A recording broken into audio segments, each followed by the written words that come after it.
Então, Tiago, ilustrando um pouco pela palavra, né, eu não busquei, né, em primeiro lugar esse reino de Deus, né, eu não busquei em primeiro lugar a justiça de Deus, eu não busquei em primeiro lugar Deus, né, e quando a gente não busca em primeiro lugar Deus, a gente acaba colocando muitas outras coisas no lugar dele, né, e aí sim a gente acaba cometendo uma idolatria, né, colocando pessoas, relacionamentos, bens materiais, etc., na frente de Deus.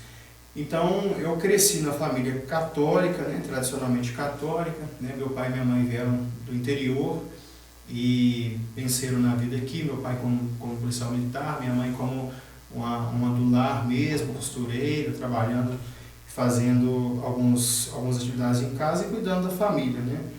Eu sou o caçula de 4 irmãos, né, de 4 filhos, e só que foi passando o tempo, né, fiz primeira comunhão, batismo, né, crisma, comecei a participar de um grupo de jovens, né, e passou-se um tempinho ali, naqueles 16 anos mais ou menos, né, ali no início da juventude, na adolescência, juventude ali, eu acabei conhecendo a bebida, né, bebida alcoólica, né, e ali eu lembro que é como se fosse assim na minha cabeça, né, existia ali dentro de mim uma carência afetiva, né? Por que dessa carência afetiva é importante explicar, né?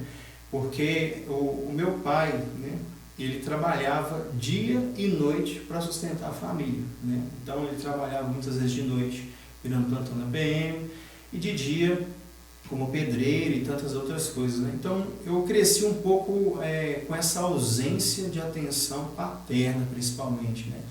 Então, meu pai muitas vezes era somente aquele pai que chegava em casa um pouco mais bravo, né? Aquele policial militar, que né, a profissão já exige um tanto quanto dele nesse sentido, né? Então, muitas vezes o nosso relacionamento não era um relacionamento tão legal, né? Porque ao mesmo tempo que ele era o meu herói, quando chegava em casa ali, né? Era aquela alegria, muitas vezes também era um pai que era um pouco austero, bravo, né? E aí quando eu fui olhar a história do meu pai também, eu fui entender o porquê, né? Porque muitas vezes a gente julga, né? A gente até condena, né, os pais da gente, o pai, a mãe, mas quando eu olhei para a história dele, eu falei, meu Deus, como meu pai sofreu, como meu pai teve dificuldades, né? Como que ele passou aperto lá na roça, como que o meu avô, né?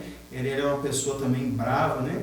E a gente só dá aquilo que a gente tem. Era um reflexo daquilo que ele havia vivido. Exatamente. Então ele tinha vivido aquilo, né? A gente só ama, né? A gente só pode dar aquilo que a gente recebeu. Se ele não recebeu um amor afetivo, né? Um amor de afeto, de carinho, de atenção, de abraço, né?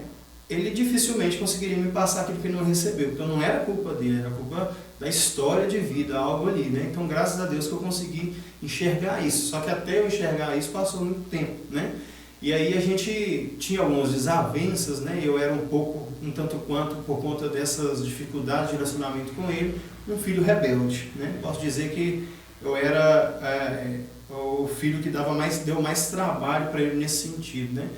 E ali com 16 anos, né, com essa carência afetiva, né, aquela criança que muitas vezes queria, né, você chega com um boletim escolar em casa, tirou um 7 em 10, você queria ali, ô meu filho, né, você vai melhorar, no próximo você vai tirar um 8, um 9, e muitas vezes você tomava ali, era uma surra. Uma palavra de força, né? Isso, e muitas vezes você escutava a palavra de maldição, né, situações que aconteciam, né, que não eram culpa dele, né, eu amo meu pai é um herói para mim, né, e toda a minha família, eu amo muito a minha família, eles sabem disso, né?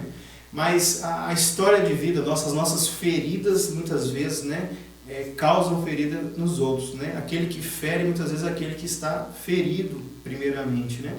Então, em decorrência de toda essa carência afetiva, dessa ausência ali de um abraço, né, o mundo veio e me abraçou, né? Então, ali com 16 anos, eu conheci a bebida alcoólica. É importante, só cortando você um minuto, é importante colocar aí como ênfase isso que você está falando, porque é uma realidade que vem de encontro à grande maioria das pessoas. Exatamente. Principalmente crianças, né? Principalmente os meninos que têm essa tendência a querer a presença do pai, e pela figura do pai ser aquele que sai para trabalhar, logicamente hoje, né, na sociedade contemporânea as mulheres ganharam seu espaço, isso é magnífico, Porém, os pais, na realidade de trabalhar, acabavam por quererem dar o seu melhor no trabalho e talvez um tempo excessivo, e muitas das vezes uma realidade à tona de você também que está nos assistindo, que às vezes tem isso, o pai, nessa ausência, uma ausência que eu costumo dizer assim,